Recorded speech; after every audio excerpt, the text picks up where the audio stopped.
علم کی بارگاہ میں درود و سلام کا نذرانہ پیش کریں پڑھیں اللہم صلی علی سیدنا و مولانا محمد وسیلۃ علیہ وآلہ بارک وسلم الصلاۃ والسلام علیکہ یا رسول اللہ صلی اللہ تعالی علیہ وسلم۔ بعد نماز عشاء سے لے کر اب تک آپ نے ایک نہیں کئی ایک نعت مرکب سماعت کیا، آپ نے نعت یا مشاعرہ آپ نے سماعت کیا۔ میں بھی حاضر آیا، اللہ کی بارگاہ میں دعا ہے مولا ہم سب کا اکٹھا ہونا، بیان کرنا، سماعت کرنا قبول فرما لے، اسی کو ذریعہ نجات بنا دے۔ بلکہ آپ نے نعت یا مشاعرہ سماعت کر لیا اور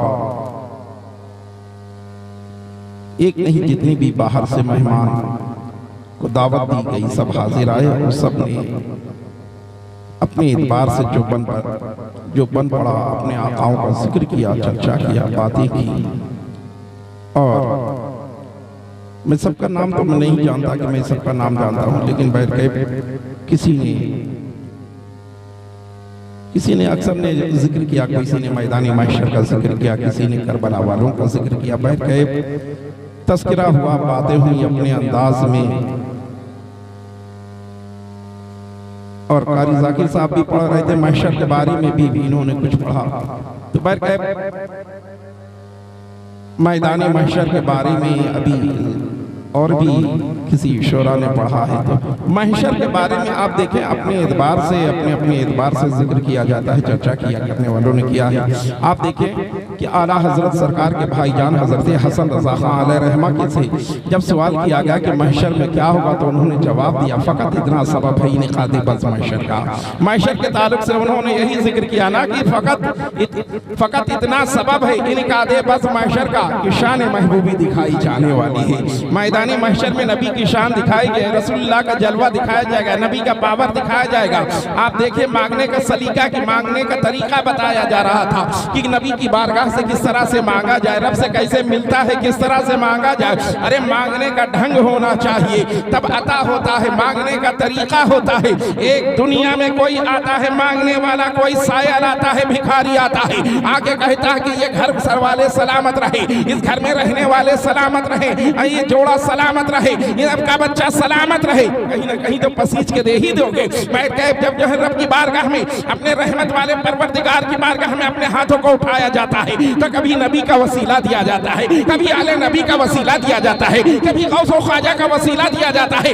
آپ جانے کہ رب کی بارگاہ سے عطا ہو جاتا ہے۔ میں ذکر ہو رہا تھا میدان محشر کا، میدان محشر کا چرچا ہو رہا تھا۔ قاری ذاکر صاحب بھی میدان محشر کا ذکر کر رہے تھے۔ میدان محشر سے کسی عاشق حسین سے پوچھنے والے نے پوچھا کہ محشر میں کیا ہوگا تو اس نے پکار کر کہا کہ تمہیں بتائیں محشر کے روز کیا ہوگا، تمہیں بتائیں محشر کے روز کیا ہوگا، جدھر حسین رہیں گے ادھر خدا ہوگا۔ محشر کے روز کیا ہوگا، جدھر حسین رہیں گے ادھر خدا ہوگا، اور اسی کے دل میں محبت حسین کی ہوگی۔ بس کیول یہی جان لے، جتنا سننا تھا سن لیا، یہاں کے علاقے والوں کو نہیں سنانا، سب سنے ہوئے زمانے سے الحمدللہ یہ سب سنے ہوئے، ان کو نہیں سنانا ہے۔ بس اس لسٹ میں میری شرکت ہو رہی ہے، بس یہ آخر اس کے سلام ہو جائے گا، دعا جائے گا نا۔ بیان کوئی مقصد نہیں کہ بیان کیا جائے، پر ہماری شرکت ضروری کہ ہماری بھی انٹری ہو جائے، ہمارا بھی نام درج ہو جائے، اسے ذاکرین میں ہم بھی آ جائیں۔ میں عرض یہ کر رہا تھا کہ تمہیں بتائیں محشر کے روز کیا ہوگا، جدھر حسین رہیں گے ادھر خدا ہوگا، اور اسی کے دل میں محبت حسین کی ہوگی، اسی کے دل میں محبت حسین کی ہوگی کہ جس کا پاک نسب پاک سلسلہ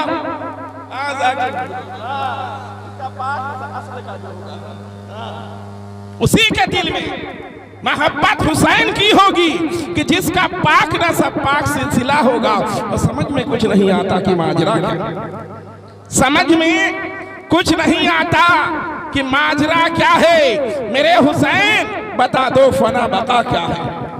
سمجھ میں کچھ نہیں آتا کہ ماجرا کیا ہے، میرے حسین بتا دو فنا بقا کیا ہے۔ اور سر حسین نے نیزے پہ جب پڑھا قرآن، سر حسین نے نیزے پہ جب پڑھا قرآن، وہاں بھی سوچ رہا تھا پھر کٹا کیا ہے۔ سر حسین نے نیزے پہ جب پڑھا قرآن، وہاں بھی سوچ رہا تھا پھر کٹا کیا ہے۔ اور اسی کے دل میں محبت. میدان محشر کے تعلق سے بہت سی باتیں آپ نے جو ہے سماعت کی، بہت سی چیزیں آپ نے سماعت کی. میدان محشر میں چرچا ہوگا. میدان محشر پر وہی کیوں ہوگا؟ میدان محشر قائم ہی کیوں کیا جائے گا؟ سب کے سب محشر میں ہوں گے. ہم میلاد منانے والے بھی ہوں گے، میلاد سے بھاگنے والے ہوں گے، سلام پڑھنے والے ہوں گے، سلام سے بھاگنے والے ہوں گے، عرس منانے والے ہوں گے، عرس کو شرک و بدعت کہنے والے، سب کے سب ہوں گے، اکٹھا ہوں گے، ہے نا؟ سب کے سب وہی میدان محشر میں اکٹھا ہوں گے. تو میرے نبی کا اختیار دکھایا جائے گا، نبی کا پاور دکھایا جائے گا، نبی کا جلوہ دکھایا جائے گا. حضرت آدم علیہ السلام عرش الہی کے سائے میں تشریف فرما ہوں گے کہ ان کی نظر رسول اللہ کے ایک امتی پر پڑے گی کہ دیکھیں فرشتے کھینچے لیے جا رہے ہیں. حضرت آدم علیہ السلام اپنی کرسی سے اٹھ جائیں گے، جلدی جلدی میرے نبی کے پاس تشریف لائیں گے. میرے آقا کی بارگاہ میں عرض کریں گے یا رسول اللہ آپ کے ایک امتی کو فرشتے کھینچے جہنم کی جانب لے جا رہے ہیں. میرے آقا صلی اللہ تعالیٰ علیہ وسلم جب یہ سنیں گے کہ میرے امتی کو فرشتے جہنم کی جانب لے جا رہے ہیں، سرکار صلی اللہ تعالیٰ علیہ وسلم تڑپ جائیں گے. میرے آقا پریشان ہو جائیں گے. اپنی امت سے اتنا پیار کرتے ہیں میرے آقا صلی اللہ تعالیٰ علیہ وسلم کہ دنیا میں تشریف لا رہے ہیں، آپ کی جلوہ گری ہو رہی، میلاد ہو رہی ہے. تو یا ربی حبل امتی کا نعرہ لگا رہے، سفر معراج فرما رہے ہیں، گنہگار امت کو یاد کر رہے. حد یہ ہے کہ جب ظاہری دنیا کو الوداع کہا، قبر انور میں تشریف لے گئے. راوی بیان کرتا ہے کہ جب رسول اللہ کو قبر انور میں لٹایا گیا تو لبہائے مبارک جنبش میں تھے کہ جب کان لگایا گیا یا ربی حبل امتی کا نعرہ لگا رہے. سرکار اعلیٰ حضرت کی نظر جب اس روایت پر پڑتی ہے تو اعلیٰ حضرت جھومنے لگتے ہیں، پکار اٹھتے ہیں یا رسول اللہ تو زندہ ہے واللہ، تو زندہ ہے واللہ. میرے چشم عالم سے چھپ جانے والے، میرے چشم عالم سے چھپ جانے والے فرشتے کھینچے لیے جا رہے. میرے آقا صلی اللہ تعالیٰ علیہ وسلم جلدی جلدی تشریف لائیں گے. میرے آقا ارشاد ہوں گے فرشتے رک جاؤ، ٹھہر جاؤ، کھڑے ہو جاؤ، اپنی جگہ رک جاؤ. فرشتے ادب سے عرض کریں گے یا رسول اللہ یہ حکم ربی ہے، یہ رب کی طرف سے حکم ہے، رب کی بارگاہ سے حکم ہوا ہے. میرے آقا صلی اللہ تعالیٰ علیہ وسلم اپنے نوری دست مبارک سے اپنی زلفوں کو پکڑ لیں گے، اللہ کی بارگاہ میں عرض کریں گے مولا تو نے وعدہ کیا ہے غمگین نہ کریں گے، میرے پروردگار تو نے وعدہ کیا ہے غمگین نہ کریں گے. مولا میرے امتی کو میرے حوالے کر دیا جائے. غیب سے آواز آتی ہے کہ اے فرشتوں میرے محبوب کی اتباع کرو. فرشتے ادب سے عرض کریں گے یا رسول اللہ حکم فرمائیے. میرے نبی ارشاد فرمائیں گے میزان پر لے چلو. میزان پر لایا گیا، ایک پلے میں نیکیاں رکھ دی گئی، دوسرے پلے میں بدی رکھ دی گئی. نام اعمال تولا جا رہا ہے کہ میرے آقا صلی اللہ تعالیٰ علیہ وسلم نے اپنی مبارک جیب سے ایک نوری پرچہ نکال کے نیکی والے پلے میں رکھ دیں گے. کوہرام برپا ہو جائے گا، کامیاب ہو گیا، کامیاب ہو گیا، کامیاب ہو گیا. حیرت میں وہ شخص بڑھ جائے گا، نبی کے دامن کرم کو تھام لے گا، ادب سے عرض کرے گا یا رسول اللہ ابھی ابھی میرا نامہ اعمال تولا گیا ہے، گناہوں کا پلہ بھاری تھا، نیکیوں کا پلہ ہلکا تھا. یا رسول اللہ وہ نوری پرچہ کیا رکھ دیا جس کے سبب سارا فیصلہ بدل گیا. میرے نبی کے لبہائے مبارک جنبش میں آتے ہیں، الفاظ کچھ یوں ترتیب پاتے ہیں کہ دنیا میں تو نے ایک بار مجھ پر درود پڑھا تھا، یہ وہی درود ہے جو آج تیرے کام آ گیا، یہ وہی درود ہے جو آج تیرے کام آ گیا. نبی کی بارگاہ میں اگر نبی سے محبت نبی سے محبت ہے تو کثرت سے درود و سلام پڑھنا ہوگا.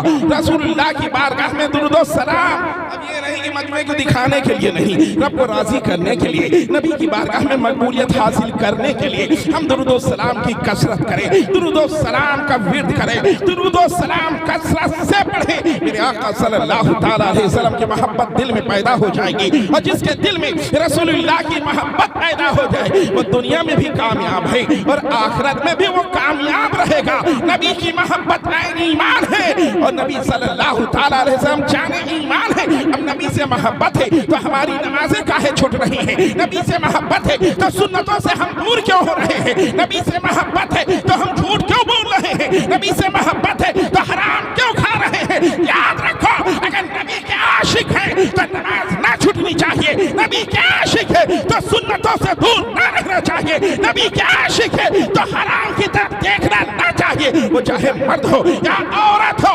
یاد رکھو اگر نبی سے محبت ہے تو نمازوں کی پابندی ہونی چاہیے، نماز پڑھنا چاہیے، پڑھنا چاہیے. یاد رکھو کھوکھلے دعووں سے کام نہیں چلنے والا ہے. دعویٰ وہ ہونا چاہیے